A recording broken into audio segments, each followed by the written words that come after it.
It's time for Geocache Talk. Whether you are at work, in the car, or wherever you are, we hope you enjoy this show about the great sport of geocaching. If you're watching live on YouTube, you can be part of the adventure tonight in the chat room and participate with others as they watch the show. If you are listening later, please give it a like and subscribe on your favorite podcasting app so that you can get all of the weekly Geocache Talk goodness.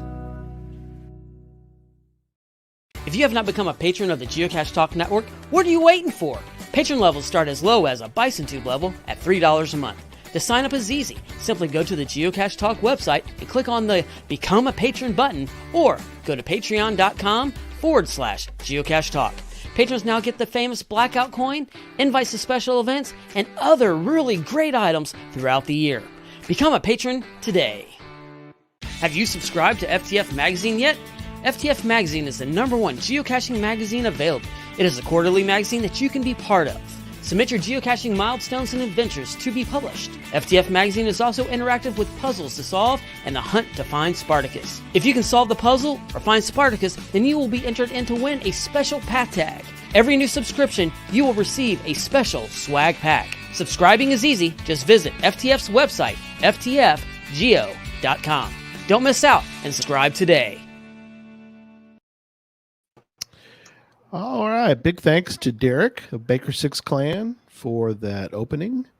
And our featured / new patrons, we're at the end of our list. So I sort of combined them all together. And then next week we'll be back at the top of our list as I go through them.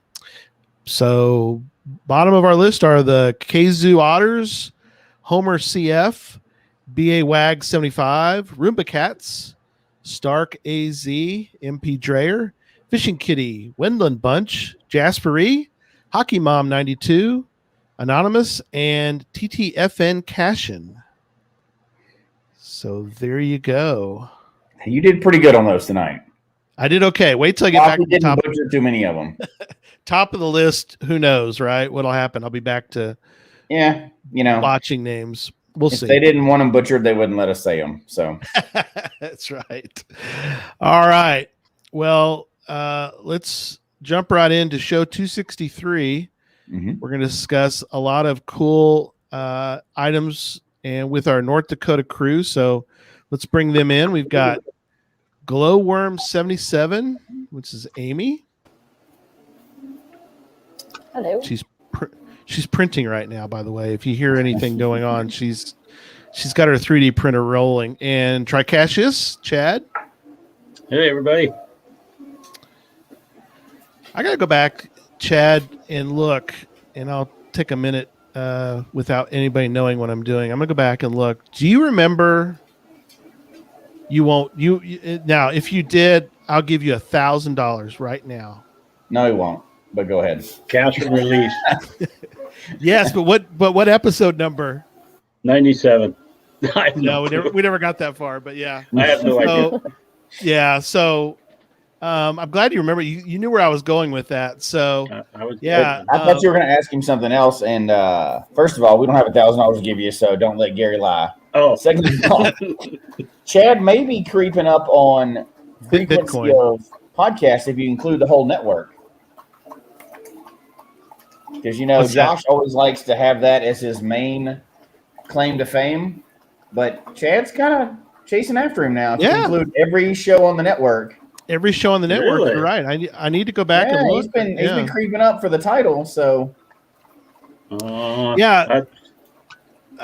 I wish I had copies of all those. Most of them are gone. I've been able to find a couple, or at least I found one cache and release that was out there. Janice remembers probably too.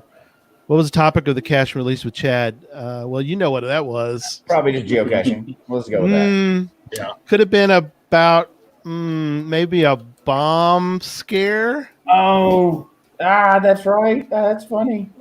Yeah. That's hard to believe that would come up. Yeah. But that was a show that we did back on Cache and Release. Anyway, okay. Enough of the nostalgia of that. Let's jump into some news.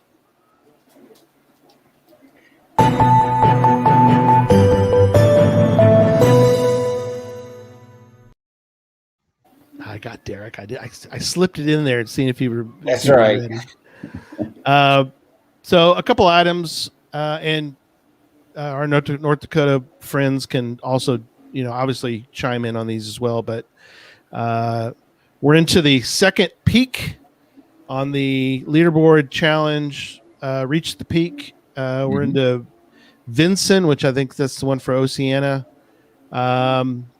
So I think the most points on this one is for high favorited caches, right? This month.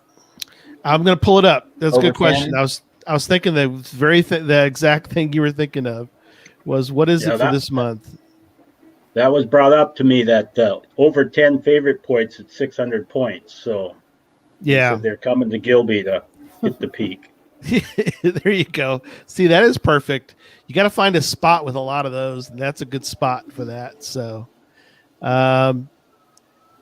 different. I mean, what are your thoughts on initial thoughts? Are now that we're only two peaks in, after this we got what 5 more, and then. But what is everybody's thoughts on Reach the Peak? I guess it's kind of neat to be able to see how they change with the point system. I guess right. I'm not trying real hard right now. I seem to be busy making caches and getting them out. But yeah, it's kind of neat that they come up with these little challenges. Yeah. I like that they have it split between the months, right? Each month is a different section. It's not like we've discussed before, like say somebody goes to Gilby this weekend, normally it would blow out the whole challenge. Because whatever they would do, you get everything, and then you're done for the next 6 months and have another challenge. This one, you can't blow it out by one mega event. Each one is separated out, so it restarts at the beginning of the month. Yeah, I like that a lot because how many times have you accidentally blown out a whole challenge and it's over? You don't really get to play it. Oh, yeah. Go to one event, and then the whole thing's over, and you're like, well, I forgot to even realize it, and now I've done everything, and you don't get to play with it. So in that sense, I like it a lot. Plus, every time they try something new, it means they have an idea of what they're going to do in the future, right? You have to think they have some idea they're working towards, and each challenge is a different little piece that they're testing out. So hopefully we'll see some really cool things in the future with the I hate to call them challenges, but promotions. That's not even really a promotion. I don't know what they're going to call them in the future. They keep using the same terms for everything, so we got to come up with some new terms. No, I agree because which one was it? There was one. There's a perfect example. I'm trying to remember the one but the museum was pretty cool. Yeah. Yeah. No, there've been some great ones, but like you said, there was the one where, you go out with a group which we did, and we blew through it so early on that like they mentioned it again 6 months later. I'm like, oh wow, is that still going on? And I completely forgot about that one because. That was the Wonders of the World or whatever, but they came back and they did like They did. Yeah, you're right. Exactly right. It was Wonders of the World. I like the promotions. I know a lot of hardcore cachers don't really pay attention to them because it's too easy for them, but I think it's great for the game. I hope they keep doing them. No, I agree. And I like when they do the Wonders of the World one though. It's kind of cool because it integrates in to the caches, so you can go look at a cache and see what those are kind of cool. So for sure, keep doing them, Signal. Yep, keep going, HQ. Okay, so on Friday, October 1st, from 7 p.m. to 7:30 p.m., we will be doing Geocache Talk Network. Will be doing a radio show called the G and Cache Radio Show. Get it? G and Cache. Okay. I'll see myself out. Caching stage. So that'll be fun. We've been practicing for that. We've got props that were being made. I think Chad is working on Bounce is working on trying to make a little door because we need in the show there's supposed to be a door that opens and closes, so he's working on that. So we're gathering up all these old timey sort of, instead of just doing them electronically, we want to do actual like props because we're going to have people watching, and also we hope people will be listening and watching remotely, because we're going to be doing that's that week's Sunday show will be on a Friday, and so be a lot of fun. We've the script I think is pretty good, and I think it'll be a fun evening. If you're going to be at Going Caching, please come by, support us. Most people will probably be there because we're right before the evening. We're sort of part of the evening entertainment, as it were. So after we are on the stage, there will be the Bottoms Up at the Blind Frog stage show. Will be right after us. So anyway, really looking forward to that. It's going to be a lot of fun. Yeah, script, Cache Canada.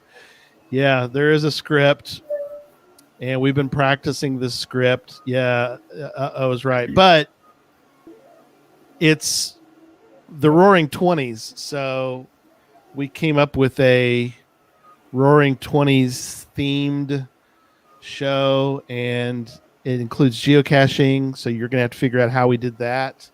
So either join us remotely, obviously, when we'll have that for people to watch or listen. If you want to listen to it, maybe to get the full feel of a radio show, there you go. All right. It should be really interesting, though. Yeah. For sure, right? Yeah. It'll be good. Yeah. No matter how well it turns out, it'll be entertaining. It'll be entertaining. Yeah. We've got Bounce is in it. Emily, of course, is coming down from Oregon. Me and Derek and Derek's wife Jess, and the Nano kids are going to be involved too. They're going to be holding up signs for the audience to applaud when they're supposed to applaud, or at least let's hope they applaud when they're supposed to be applauding. Give us some love there for that. But anyway, be a lot of fun. And lastly, just want to mention again about Worldwide Cache Fest next July. The coins are available, and actually we'll be shipping the coins. I know this is surprising, but from the time we actually did the purchase to the time we actually got the coins was unbelievably quick. So some people actually have their coins. If they were at either Going Caching, either at CoinFest, or if they were at Jackson County, there was opportunities to pick up your coins or purchase coins. So anyway, help us out if you would. There are 3 guitar coins that we are selling, and Burnt Turtle's got his. So there you go. So that helps to pay for initial costs that we have for that mega. Shelby Farms wants their money. So we're starting from 0. So if you can help us out, that'd be a great help. Derek's got. I think Derek can show us the coins. Derek, let's see those coins there, buddy. All right. Yep. There they are. He's got them right there. Go ahead. Yep. So there's the coins. They're pretty large. They're 4 inches long. They're kind of hard to tell from that angle, I guess. But there they are. Yeah, they are big. There they are. And so appreciate those. Yep. There's the.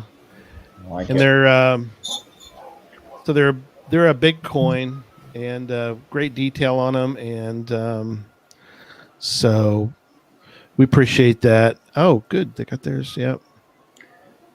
No, it's a long time away, and we'll talk about it a lot more in the future. But it should be a whole fun several days of the venue is going to be awesome for this one.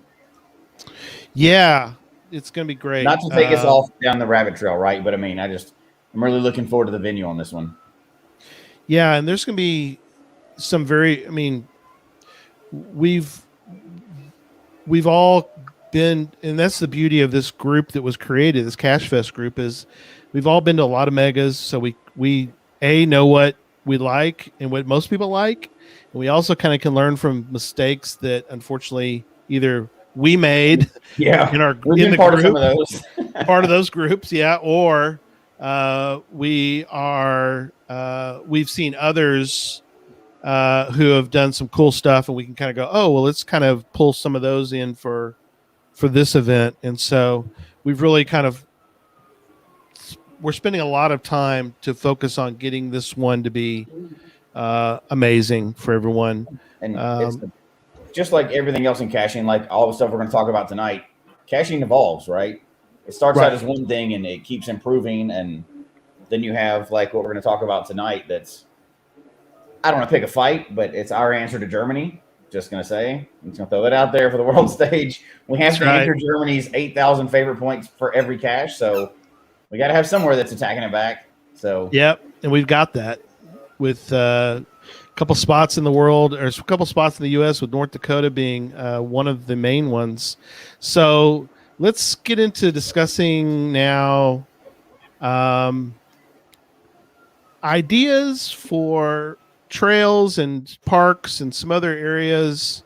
And so if we could, let's start with some of the state park caches, and also tell folks about the NDGCA, North Dakota Geocaching Association. Did I get that right?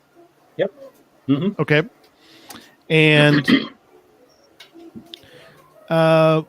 what are some things that you guys have done with the state parks as far as labs and caches actually in the parks?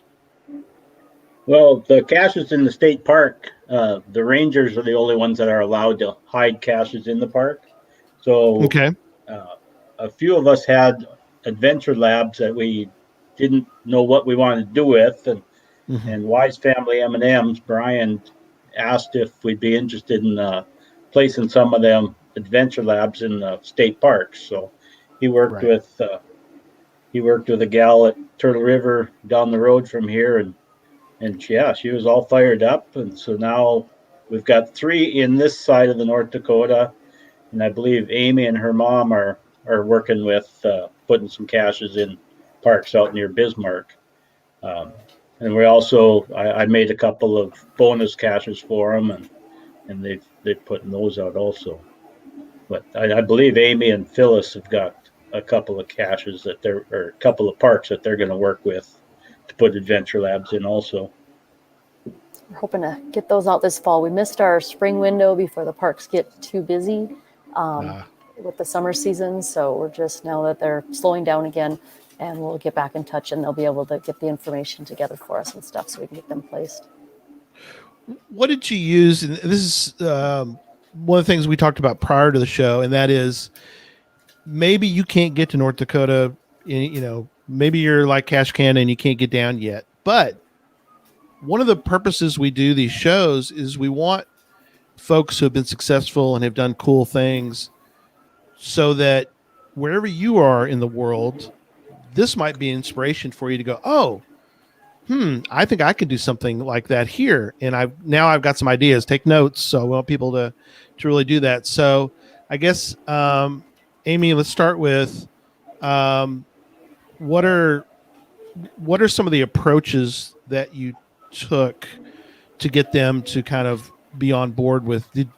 Do you go over things like that on the phone with people, or do you try to go see them and show them like I know Chad takes a book with him and he'll go show people, like he has a flip book where he shows people caches he's made.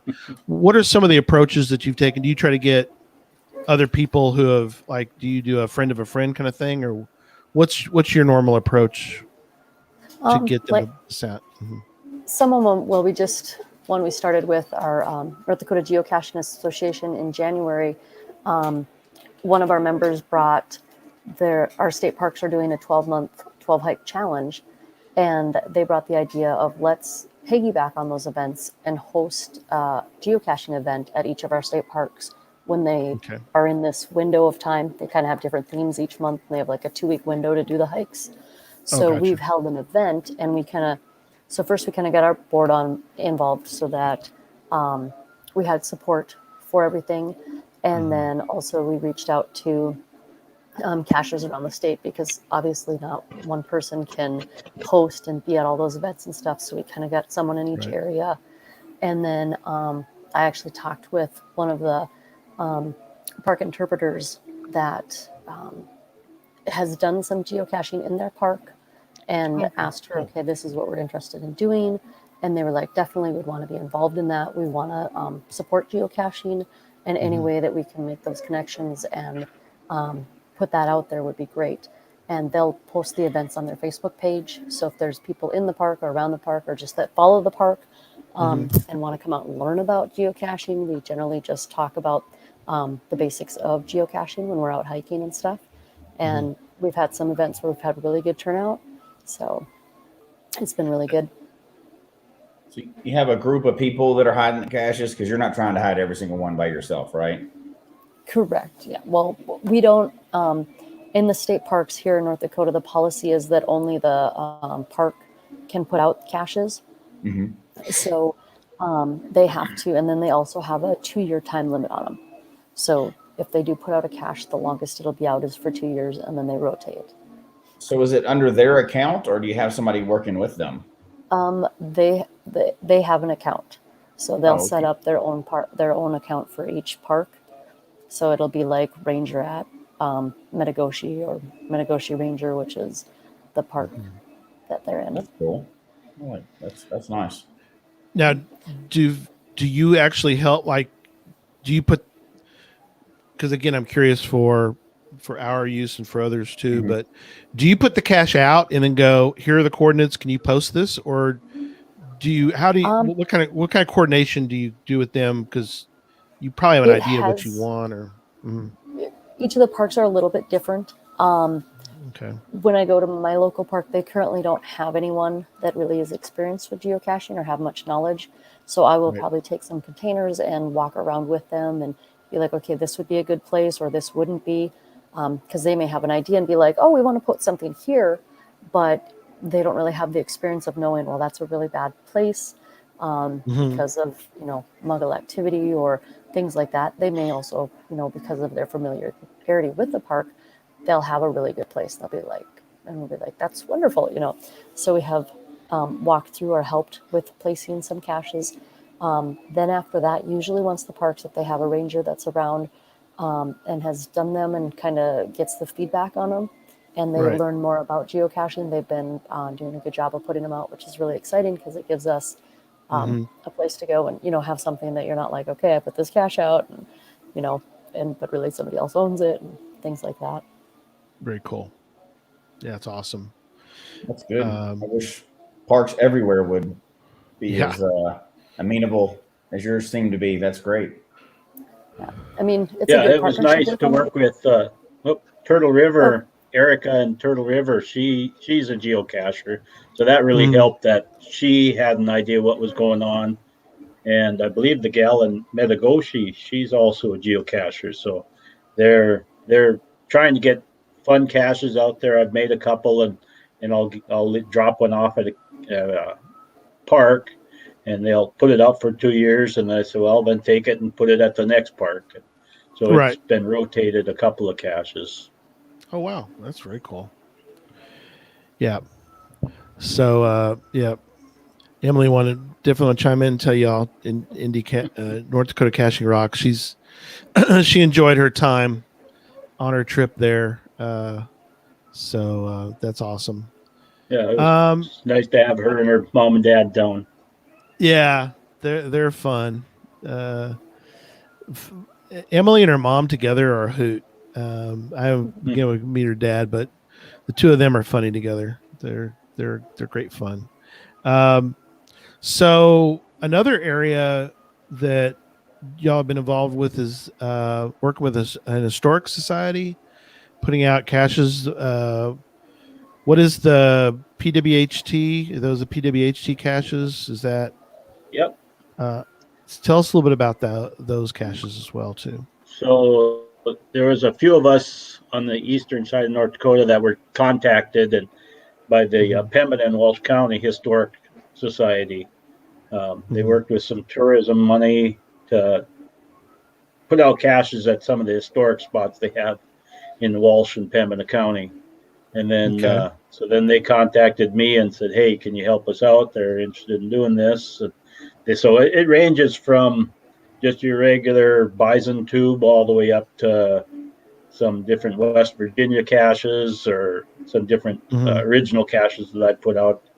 There's approximately 40 of them out right now, and they're after me. They're after me to put out, I would say, 10 to 12 right now yet. On top of the 40? Yeah. Wow, that's awesome. And they have sent me a list of all the places they want to put caches out, and I bet you it'd be almost 40 total more. More. Yeah. Dang. Have they been out long enough that you've been able to, or they've been able to notice like more traffic, or people have been mentioning the caches, or have they seen any feedback from the caches yet? Or they've been out long enough for that, do you think? Yeah, so in this particular trail, it's spread out over 2 counties, and there's a passport. So if you find a cache, you got to fill in the code number. If you find 5 in Walsh County, you'll get a path tag. If you find 5 in Pembina County, they've got a different path tag. So they use that passport to see the difference in travel. So I want to say this is the 4th year it's been out. Every year I seem to put out another 8 to 10 caches. So I'm sure it must be 4 years at least. Wow. Yeah. What is the passport for? Why do they do the passport? So if you find 5 in one county, you fill in the code number that's in the cache, and then you can mail that passport in and prove that you found those 5, and you can get the path tag. Path tag. Oh, nice. Okay. Yep. And then they're probably right. I'm sorry. I was just saying that they're probably taking that, hopefully, or more than likely, they're taking that, right, Chad, and they're going, oh, okay, well, they all keep finding these, so maybe there's, these are the favorite ones and whatever. Yeah, do a little analysis, maybe. Yeah, most of them, I think, try to find as many of them on the list, and then don't send the list in until they get it filled out. But that list is constantly changing, but they're pretty tickled. Like I say, they're still after me to put out more. And, that's cool. And, they're getting a few favorite points out there. That's cool. Now, how did that particular trail begin, or also, I guess let me say it this way: if somebody has maybe a historical trail near them that they're like, oh, that's a cool idea, maybe I can get them on board. What are some things that do you recall some of the things you did to try to talk them, or did they approach you, or did you kind of go to them? Do you remember? Yeah, they approached us. I believe they actually went to a convention, and they found out there was money available, and they found out about geocaching. I think one of the members of the Historic Society was just vague with geocaching. So we had, that was the biggest struggle, was trying to teach them what geocaching was. So working with them, and the best part is they found the spots, they got the permission, they wrote up all the pages. I just had to give them information on what the cache is and make the caches. So it was pretty good. They actually worked with us pretty well. Yeah, that's awesome. But that's an area that I think we don't necessarily.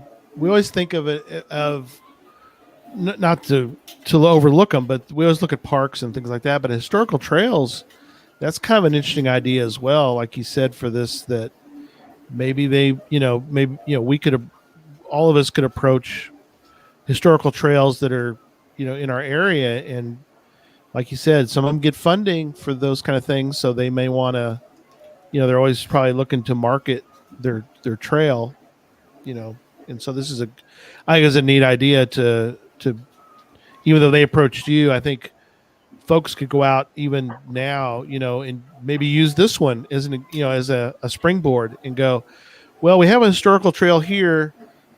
Here's an idea, and they could pull some information maybe from what you've done, maybe show them the passport, get a copy of that PDF and print it and take it to your local historical trail and go, here's something they're doing. Gather information on either geotours or trails and these various things that will help you to sort of, pitch your idea to them. So I think people are just afraid to approach anybody to ask for permission. I think that's the biggest stumbling block, right? Because honestly, most people don't get permission from anybody to hide a geocache. So it's a new concept for them to actually call somebody and get that permission. So I don't know what it takes to break down that barrier where people are a little more comfortable doing it, but that's really the push that we need, is people feeling okay to call and approach.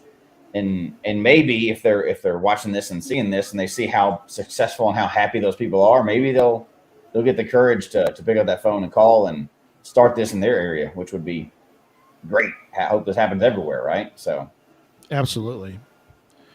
Yeah, but like you said,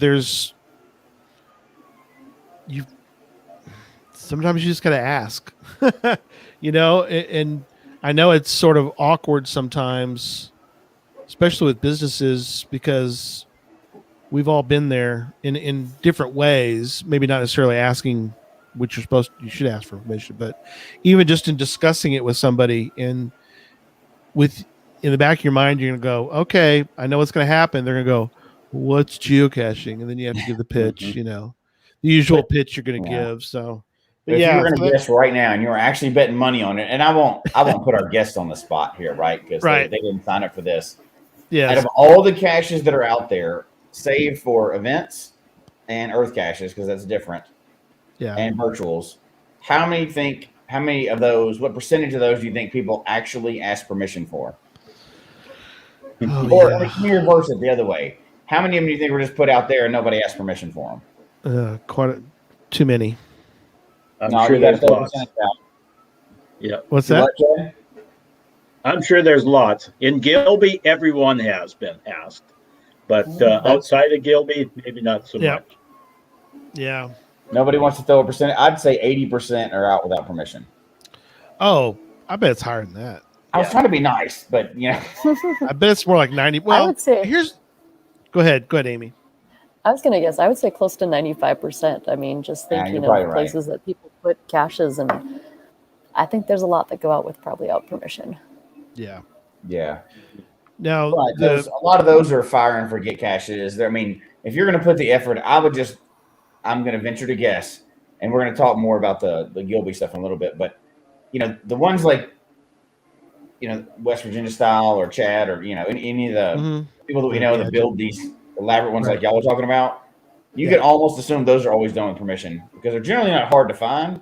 They're out in the open, but the ones that are up on the tree, and I'm pretty sure Walmart has not authorized any of those lampposts. There's nothing out there, and there's like 80 million of those out there. So we're talking about a different level of cache, and we're talking about what we're talking about tonight, right? But people can call and ask for permission, and parks will work with you. I mean, obviously it worked up there, and it'll work in other places as well. Yeah, and if you can get like, I have permission to put caches in the parks here in Greenville. Well, man, that's like awesome. I mean, that's once you get permission, you're like, you can go wild, man. There's areas all over, and then now the trick is making sure that everybody that works for the parks department knows about them. That's a whole other. That's for another show, because there have been a couple times that I've had to talk to our parks department person and go, hey, all of the workers know about these, right? Like, oh, we think they probably do. It's like, could you let them know again? Because one of them, because it's not their responsibility to stop the muggles, but you don't want the park people picking up caches that you got permission to put out, know. Yeah. So but make sure everybody's on board. So I bring that up because we're talking to who we're talking to tonight. Yeah. But, when you get permission, just like you said, you're happy, right? Because Should do that every time, but we know we don't. But when you do get permission, I think people that do take that step, they tend to put out higher quality caches because it's supposed to be there, right? They'll take the time to build a nicer cache. You know, it's not just a pill bottle under a bush, as I like to call it, but you know, they're going to take the time to build something super nice. And I think you feel the courage to do something like you guys are doing up there. Because like you said, all of your caches have permission. So it's not like a sneaky, I'm hiding it in here. I don't really want anybody to find it or know my name's on it because I don't want to get in trouble. You're wide out in the open with it. Not that you still can't hide them, but you know, you venture a little more into the creative realm and quality realm when you take that first step of asking for permission. And when more and more people in the area do it, you end up with something like we're talking about tonight, a whole area of awesome caches. Yeah. My biggest problem is that what happens is the people, the muggles come along and destroy it. And of course the park has no responsibility for that. I mean, they can't monitor that kind of thing, but you know, that's the part that's, I guess, the most difficult thing for that. So, Dave was asking a question about how does the Pembina Walsh Historical Trail trackable figure in? I'm not sure. Other than it's cool to get a trackable. It makes me want to ask a lot of questions already because I don't know what he's talking about. Yeah, I was gonna say because it's cool to get a trackable, Dave. I think that's how it figures in. Also, though, you know, when you have something like that, you know, you're creating incentive because the idea is the historical trail want people to come. Correct me if I'm wrong, you two, but they want people to come. That's part of the marketing, and so I would say that the trackable is sort of the carrot at the end of the, you know, to lure them in, right? Yeah, so they made a bunch of Pembina and Walsh County trackable tags in the shape of North Dakota, and they were using them as giveaways and dropping them in caches, and I had quite a few that I'd leave at events and stuff for people to take or door prizes, and kind of an advertising basically. Right. That seems like more parks and historic trails, if they realized it, it's a really cheap way to advertise that's going to stay out there, right? Like if you have trackables that are, you know, for PR anyway, those trackables hopefully won't disappear, and the majority of them will still move around, and they'll move around the world. And once you fire those off and get them in somebody's hands, they're going around everywhere. And, you know, what other PR piece can you get for that cheap that people are going to want to move around and people are going to see? I can't imagine something as cost effective as trackables. I'm really surprised, not that I want like our game to be commercialized, right? But I've kind of been big support of parks and historic areas. I'm really surprised they haven't jumped on that bandwagon more and sent out more themed trackables. Oh, right. The HQ, you're saying? No. I'm not talking about HQ. I'm talking about the businesses. Businesses are always looking for cheap ways to advertise their thing. And I don't mean like Nike. I'm talking about like legit, you know, parks and stuff like that. I can't imagine if I'm in PR, if I'd heard about this, I wouldn't want to be sending those trackables out. Hey, if I make these things just like y'all did, and I know people are going to like champion it for me for the rest of the time, it's not going to go away ever. It only goes away when somebody steals it, right? But outside of that, just send those things out. They got your tag on them. People are going to take them everywhere. What else? What other PR mechanism can you use where they're going to take it all over the world for you? Right. I don't know of any. Yeah. No, I agree. I think that so many of them maybe just don't know that they can make something like that. I think, you know, we pull the curtain back a little bit. Not going to spill any real beans here tonight. Don't spill any beans, Gary. Oh, Gary's gone. Good. He can't spill any beans. Derek's quick on the button. He can't spill the beans. Yeah, so there's that. Yeah, there's that. Did you not hear that part of my? We got a producer now. He's not going to let Shelby up anymore. Yeah. Dang it! Okay. All right. Oh no! Gary just spilled the beans. apparently I wasn't able to. It was not allowed. So, oh well. Who knows? Maybe in the future. Right? Yeah, Ryan says tourism love path tags and trackables. Tourists do. I know that. Tourism boards maybe sometimes just don't know that this is an item that can be of, obviously they know about bumper stickers and things like that, but I think those are. Go ahead. Gia works in the visitor center on the weekends a lot of times, and Right. she's got a few path tags that she made for Moorhead and Fargo. She's got some Gilby ones, and people are buying them that aren't geocachers up at the visitor center. Mm-hmm. They're in That's a cool. couple little bowls up there, and I don't know how much she's selling them for, and then she turns around and uses that for making more path tags or helping out the events or her tour herself.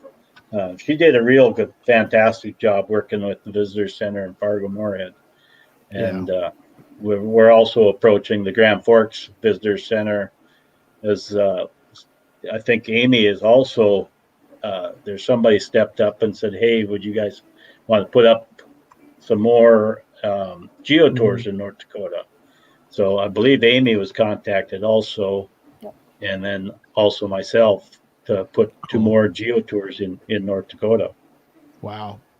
So how has or when you talk to Grand Forks, obviously now you got something, you've got Fargo Moorhead, you can you got some serious ammunition. You can go to Grand Forks and go, here you go. Here's what we did here. I mean, how far, I should know this, how far from Grand Forks to Fargo Moorhead do you think? About an hour. Okay.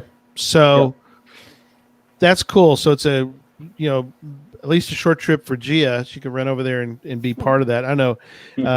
If Amy, is that how far is that trip for you to get to Grand Forks? Is that? Well, Grand Forks is about 3.5.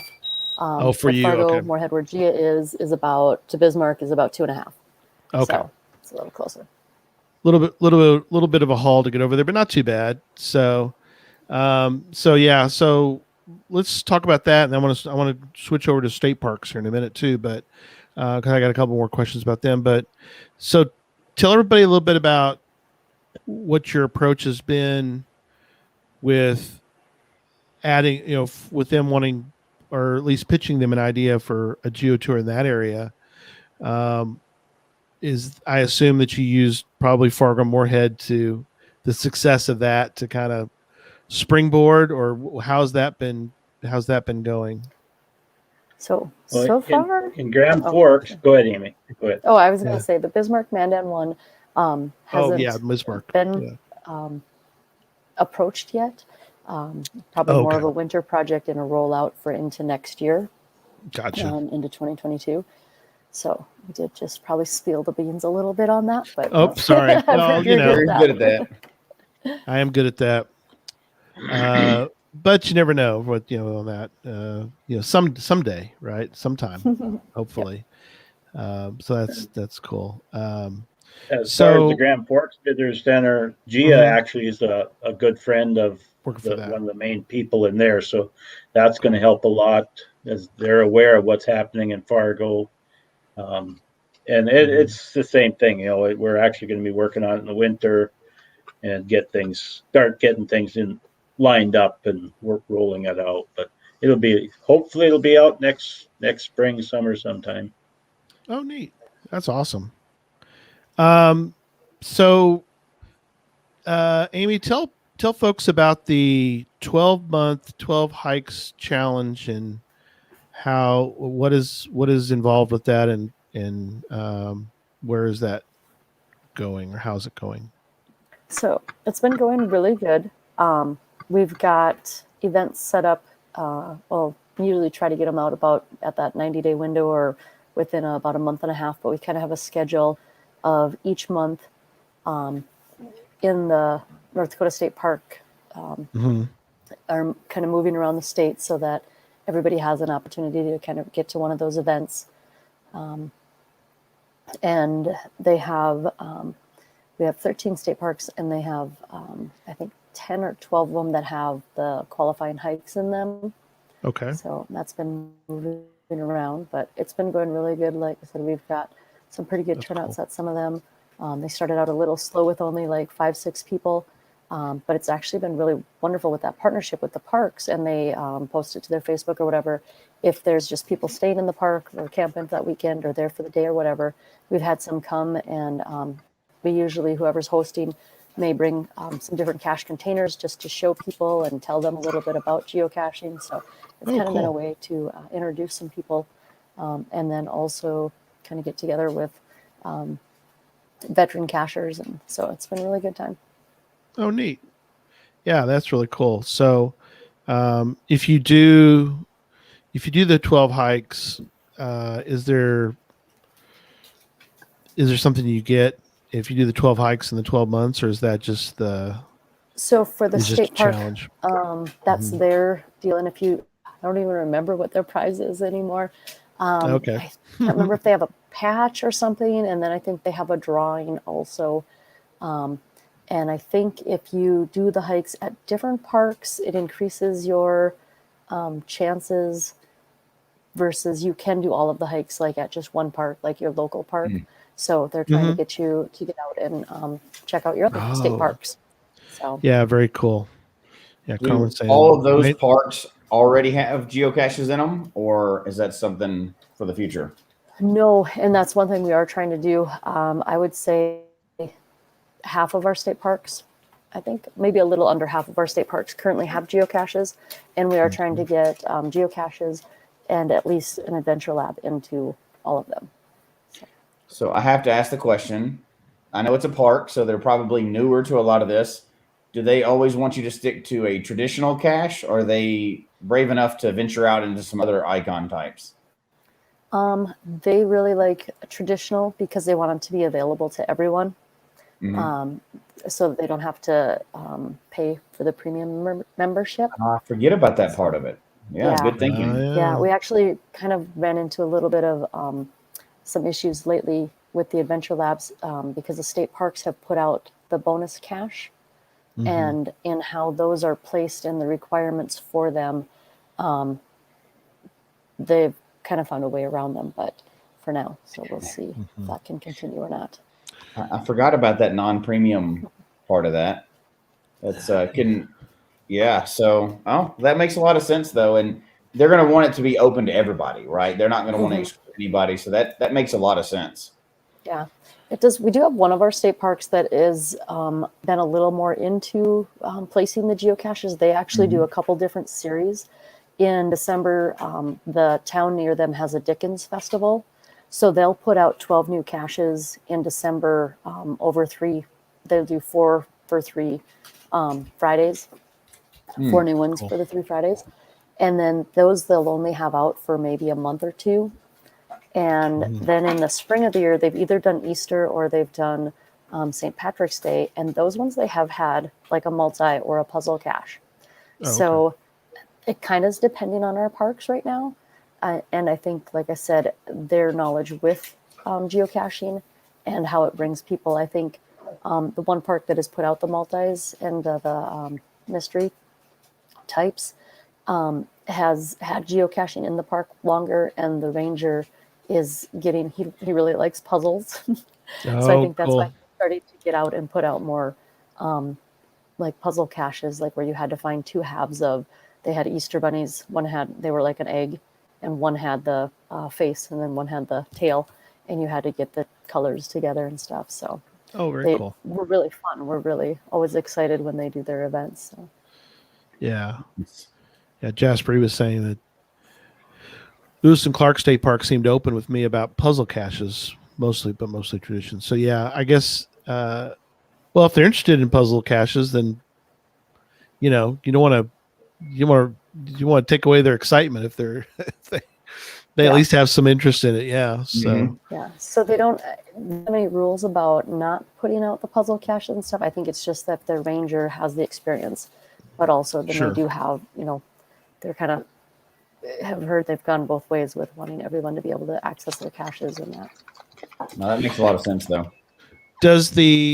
When you explain to them about adventure labs, is that something then that maybe since Adventure Labs are sort of open to anybody who has the app. So, I mean, it's kind of maybe that, I don't know if that's something that, again, There I are don't some know. internet requirements to that too, though, so I can see how Yeah, that would there be are. difficult in some areas for sure.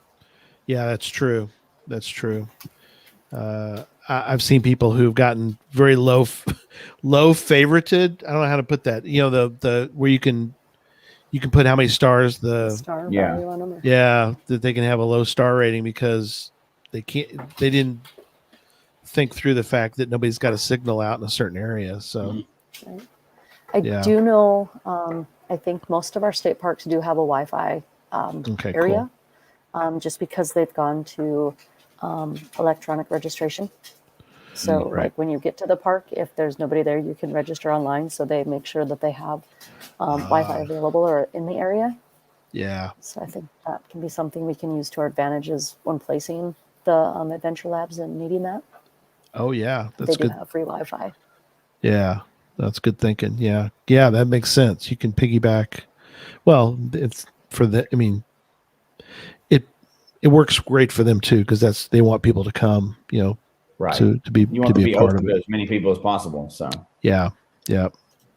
And part of the trouble with the Adventure Labs is since they don't own the Adventure Labs, they can't see.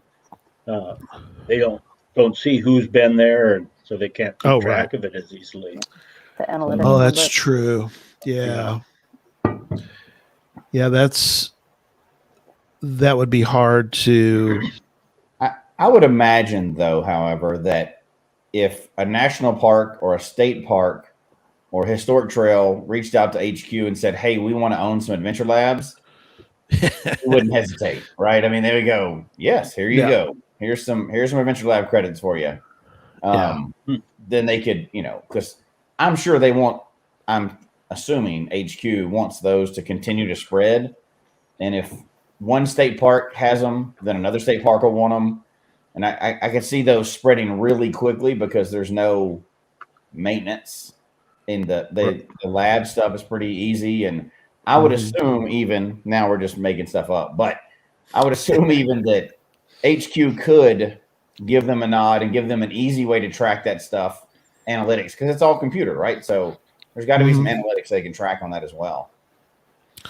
Well, true. If they own it, though, that they can see pretty well. They can get. But some we know analytics. HQ can read more into the analytics of lab caches than we can, right? So if you're wanting to spread it out to national parks, like the work that they're doing, in North Dakota, I would love to see your work translate into HQ partnering with state parks and national parks around the country to do that. Yeah, that seems like a great way to spread the word for both. The work that y'all are kind of doing scaled up to nationwide. Yeah. Or worldwide. There's parks in other countries too, obviously. So, yep. I don't want to leave them out because I know there's people from other countries listening right now, and they're like, "Dang it!" Yeah, that's whatever. Again, whatever we can provide. Well, hopefully, y'all are starting a trend, and it's just going to explode everywhere, and everybody's going to copy you guys. Copying is the best thing that can happen in geocaching. Absolutely. Take this and spread it other places, right? Yeah, wouldn't it be great if we heard that some park in Thailand heard about it and decided that they were going to create, they were going to approach their park and suggest to them about things. I mean, I'll just hop over there real quick and go do those. Yeah. Well, but at least that we can promote the possibility of these being done in other parts of the world. That's that's the goal, and that's our hope, is that wherever you live, wherever you are, you're able to do some of these and approach some of your local areas. Close to our goal. I'm going to add one thing to refine that. We want to spread quality geocaching everywhere. Yes, of course. We're not going to get into that discussion tonight, but since we're talking to this crew, they all know what we're talking about. We want quality geocaching to catch on everywhere. We do. That is very true. I'm not pointing fingers at anybody. I'm just saying all of these guys' examples. Yeah. I'll leave it at that. Exactly. Speaking of quality, something coming up in a couple of weeks is Gilby Gone Wild, a very quality event coming up September 25th. And I will put the code down here. We talk a little bit about Gilby Gone Wild. So if you two could kind of give some of the background, I guess, of how Gilby Gone Wilds began, and we'll get into some of the discussions about the second one we're doing, the second annual. Hopefully, it'll go forever. So, what are some of the plans for Gilby Gone Wild this year? Yeah, so September 25th, starting at 10 o'clock till 4 o'clock, we're going to have the event in the Gilby Park. Last year, I had talked about, I'd always wanted to have a event in Gilby at some point, and of course we had Gia behind and saying, well, yeah, of course we're going to. So she's been a big push on getting it going. She's been a lot of help lining up all the signs and making a lot of the plans. She is a very good planner. She does several things around the Fargo and Moorhead area outside of geocaching. That's pretty amazing. But so this is our second year. We had it one last year. We had over 100 people for the first year, and from 8 different states to start with. So we were pretty tickled with the first year. Gia's really gung ho. She wants to get it to be a mega at some point, and I don't know that I'm ready for that quite yet. But, come on, gotta jump in there. Yeah, that's a lot more work. You need to get a big old circus tent set up, hold all those people in Gilby. Yeah, because Gilby is a town of 250 people roughly, so that we're going to be doubling the size of Gilby just from this event, just about. But we're pretty excited. We've got a bunch of door prizes and raffles, and there's been a few cachers that have stepped up and donated. We've got one cacher out of Jamestown in Zero SND, Jesse and Frank, donated a bunch of trackables, and even donated a brand new GPS to raffle off as a door prize. That's awesome. Then the community center decided that they would make the food for us for dinner time and things like that. So that's great. It's going to be fun. I put out a few caches today that'll be published for the event, and there's several around here to find. There's probably roughly 60 caches maybe, and I won't say every one of them's super fun, but a majority of them are. Well, yeah, we know they are. I mean, it's the Disneyland of geocaching. So I mean, come on, it's more than worth the time to make the trek. But yeah, you two it was great to see y'all in person in Colby. So you've seen what happens when a town gets doubled. I think they handled it pretty well. I think Gilby would handle a doubling of their population quite well. I think they would welcome that. So. The more that we can get to come to this event, the better. I think it'll be, again, great. I think not this time, but sometime in the near future, I'd love to hear about Gilby having a mega. That would be awesome. So, a lot of work. I know that. I'm starting to learn that. Right, Jesse? I mean, there's a lot of work that. Of course, he did a Woodstock, so that's a little bit of a different animal. But we've all learned from different things. We'll leave it at that for tonight. Yeah. We don't need to bring all that stuff up. I drudge up all that. But I tell you what, though, that was a tremendous week. That we were able to be there for the Geo Woodstock, and just great memories. And so, I mean, if people come to, Gilby Gone Wild, I think that they'll find the same, that it'll be memories that they'll have for a lifetime. So, that is awesome. So yeah, we put it's in the show notes. I brought up the GC is 9, C is in container, 05V as in virtual, although it's not a virtual event. It's the V is at the end of the GC code. So I'm curious if our favorite vlogger is going to make a trip up there. I don't know that he's announced it or anything yet. So I wonder if he's announced that. I don't know. I know he loves it up there, but he does love it.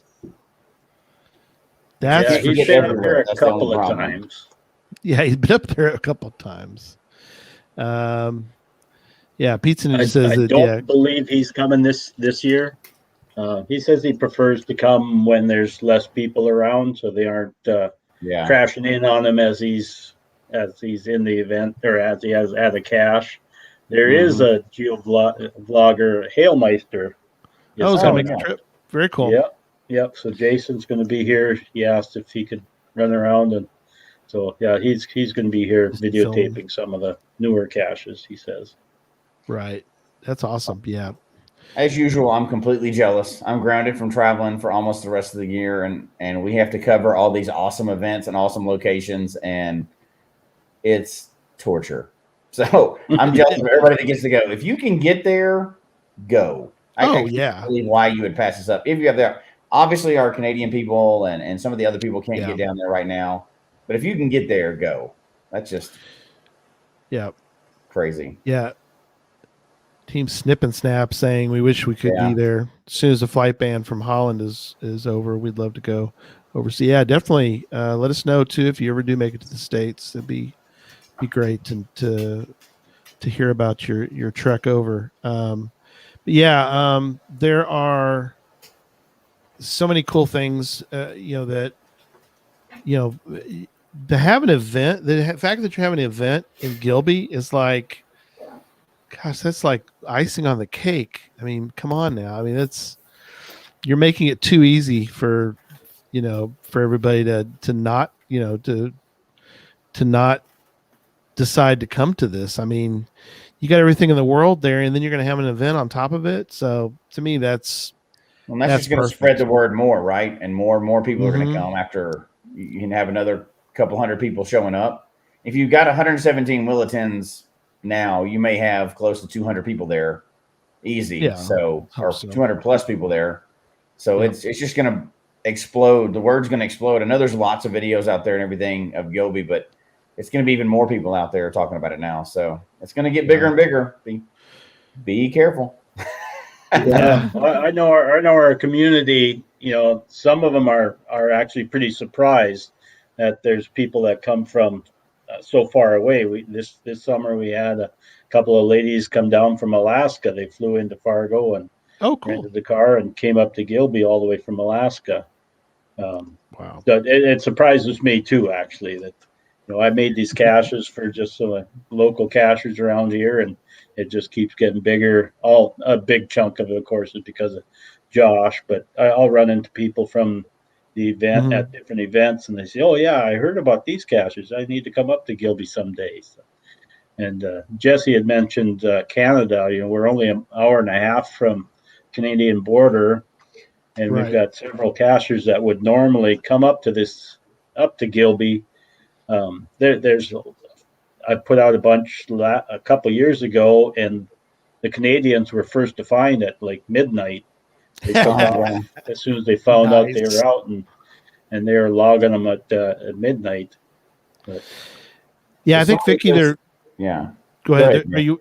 I was going to say, I'm sorry. You're wanting to do this hopefully each year at least, right? Even if it's not mega, you still want to do an annual event. Gia wants to do it every year. Gia does, yes.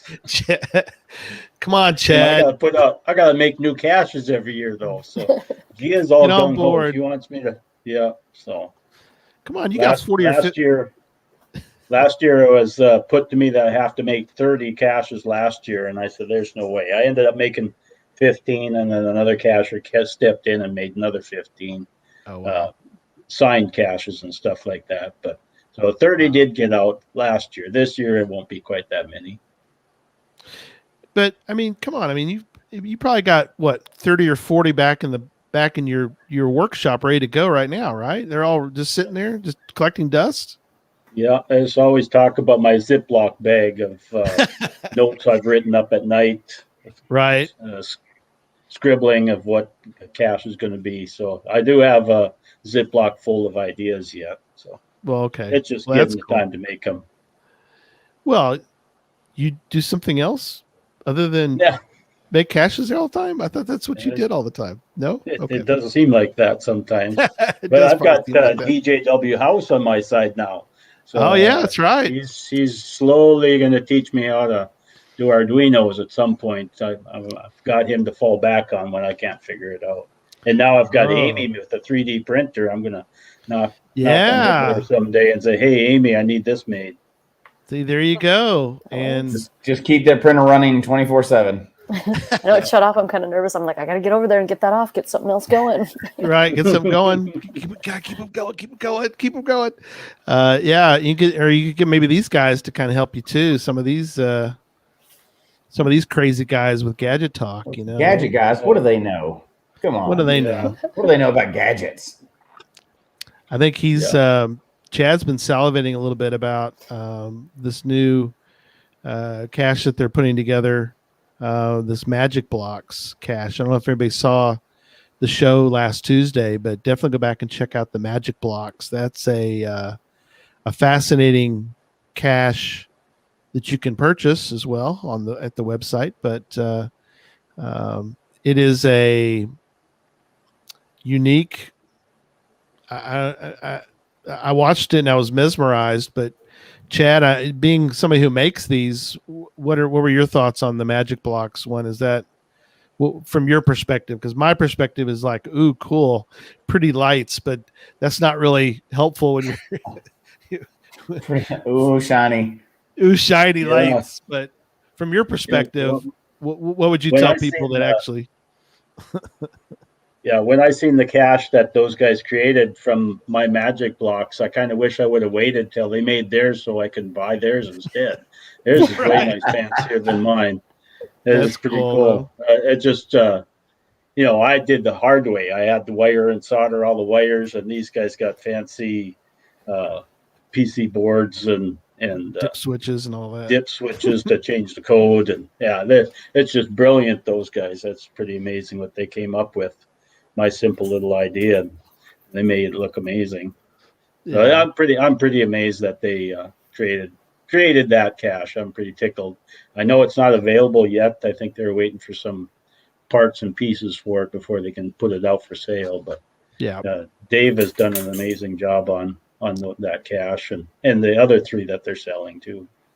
Yeah, those are incredible. Yeah, without turning into a commercial, I think that those are some great items that are available for everyone. And Chad, you've been I've been very appreciative of you helping with all them, and you and GGW House have been such a great asset to Gadget Talk. So, and Bounce and Derek know a couple things too, but it helps to have others to be a part of it too. So, what you got? What are you doing down there, Amy? Oh, my little puppy wants to come up and kisses all the time. Got the good puppy dog. See, you and Jesse are having to keep track of the good puppy dogs tonight. So mine is falling asleep now, so that's good. But he was. It's hard to keep him out of the frame because when he just walks up, his head just eyes the desk. So it's as y'all were talking about that, just for a little experiment, because I always did it. I pulled up the event that we're just talking about, and then did a search around it, and then sorted by favorite points. And you have to go down a lot of caches to get any that don't have tons of favorite points. Wow! It's just I always do that when I'm looking at an event. Search caches around the area, and then sort by favorite points, and that gives you an idea of how active they are, what kind of good caches, and there's a lot of high favorite caches, so you don't take anybody else's word for it, but you have to scroll way down first to get one under 100, and then scroll way down to get one under 50. It's crazy. Wow. Yeah. That's awesome. Yeah, compare that to most other areas. It's just going to be more, right? You're bringing a bunch of new people in that haven't been there before. Those favorite points are going to go way up, which just means it's going to be bringing more and more people in. That's crazy. So awesome, though. Yeah, we're pretty tickled about the event. I gotta point out that another first for our event is we've got a geocoin actually. Very Nice. cool. Kind of designed up with some of the different caches I had on it, and it's got my old path tag on the back, and Neat. so Gia's pretty excited. She'll have these up for sale at some point at the event. So it's a Geocoin. Yeah, That was terrible. Yeah. Where once those are available, where will people get a hold of those? I have no idea what Gia's to get plan it, is. or you don't know yet. This is the only one Gia let me have. So, Dang, you only got one of them. yeah. Yeah, I that's imagine. awesome. Yeah, we didn't have a whole. I think we only made 100 of them up, and so I'm not sure if we're gonna start selling them at the event for sure. Yeah, they'll be gone. Mm-hmm. Yeah, those will be gone so quick. Yeah. Yep. Awesome. That is awesome. Yeah. All right. Well, we're starting to wrap up tonight. I guess let's go around the room. Before we do, I do want to mention real quick, next week we should have on most of the network. Hopefully, we'll see. Everybody's available. We're gonna do a, what I call it, Jesse. Let me see if it's in my notes. Gary's crazy questions, or Gary's wacky questions for the crew. And we don't know what they are, so he wants to try to embarrass us live on the show. So that's the plan. And I've got some wacky questions. It'll be great. So something a little different, obviously geocaching related, but and so yeah, if you have any wacky questions, by the way, because I could use some extras, send me any wacky questions you'd like me to embarrass. Family friendly, obviously. But yeah, if you have any questions you'd like me to ask the crew, stump the crew on, however you want to call it, definitely send them my way. But I don't think embarrass is going to happen. We do some silly stuff already, so probably not embarrassed, but I've got some I got some fun. Really, they're more fun questions. That they're not really embarrassing. They're more fun questions that I think everyone's going to enjoy. It'll make for a fun show. If you have any questions you think would be fun, wacky, send them to us, geocachetalk@gmail.com, and I will take it under advisement. So, all right. I guess let's go around. I don't know. Amy, want to start? Amy, you want to wrap up tonight? Do you have any final thoughts on trails and tours and all these various places, and what would you like to let people know about? I'd just say don't be afraid to get out there and make those connections. It's really surprising how like the historical societies or the state parks, once they find out, about geocaching and that there's people out there that are interested and willing to help, they really like to build those connections and relationships. And in the end, it benefits everyone because it brings more people to their locations and it puts caches and things out there on our game board for us all to enjoy. That's good. Good point. Chad? Yeah, you could touch off that. The same thing is that the visitor centers, they're looking for things to bring people in. And with the Fargo Moorhead tour and COVID last year, that was one of the definitely a bigger draw to get people into hotels, get them out there, and get them up to Fargo Moorhead area. So, yeah, they're looking for things to bring people in, draw different folks from farther away. Just got to make contact with the head people and explain what geocaching is and get them to come out. Yep. Go ahead, Jesse. Before we finish off, if somebody's out there tonight and they were super inspired by you guys and go, you know what, I want to start this in my area. I want to start reaching out to parks and everything else. Where would they find more information? I think you're on Facebook, right? Yobi is on Facebook. Where would they find more information or talk to more people or kind of share ideas? How would they get in touch with somebody that's that can kind of point them in the right direction. Yeah, we I'd do say- have a Gilby, North Dakota fan club on Facebook. I believe West Virginia Tim, at one time, he had a YouTube video about approaching visitor centers and counties and stuff like that at one time. Right. But, Right. That'd be good. And if people wanted to reach out to the North Dakota Geocaching Association, we do have a webpage. It's just NDGCA.org. So we have our like our board members, including my contact link and stuff, is up there. Cool. So it's ndgca.org. Correct. Yeah, I'll put that on the screen just so people can see it. We both did at the same time. Okay, yeah. You beat There you me to go. it. It's good though. Good thinking. Good thinking. Jesse and I think alike. And so Yeah. that's the state group, and somebody will answer them, and they can converse or whatever, right? Yep. Yeah. Yeah. Point in the right direction. That's Well, it's awesome. just or like look them up on Facebook also. There's a Facebook Yeah. page for them. it's just cachers in another area. All cachers are interested in doing the same thing, and it's having fun, and bringing more quality caches to the board. So reach out, do the same thing. I hope by next year somebody heard this and wants to compete with you guys and build a mecca in their area too, and then y'all have to compete in the future. We'll have There you go. Disneyland and Disney World of geocaching. Mhm. We love a good Dollywood. competition. Certainly contact me or Amy or any of the members. I'm sure they'd be happy to help out. Yeah, if we can improve, as you said, as Amy said, the game board, that's critical. Yeah, I challenge anybody to try to compete with them. Make this in your area too, so I have more That's than right. one place to go. That's right. I think we've all been to parts of our world or our country, wherever you are, and you kind of go, "Hey, I got to be here for some reason," visiting relatives or work or something. You go, "Huh? Let's see what's in the area." And you're like, "Oh my gosh, there's nothing here." It's like crap. There's like 3 caches. You're like, "Oh boy, this will be fun for the next 3 days." Find 3 caches. Every once in a while, there's a gym though. You're traveling through the middle of nowhere, and there's a gym, and you're super happy. That you Yeah, stopped. there you go. You never know, but Never know.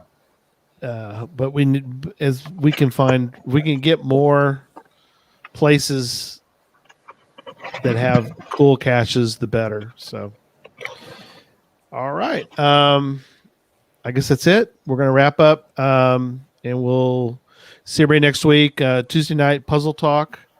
So definitely join us for that. And if not, then we'll see everybody next Sunday for the wacky questions. We'll see. So, all right. Good night, everybody. Thanks for writing us on. Oh, See absolutely. you later. Thanks, you too. That was great.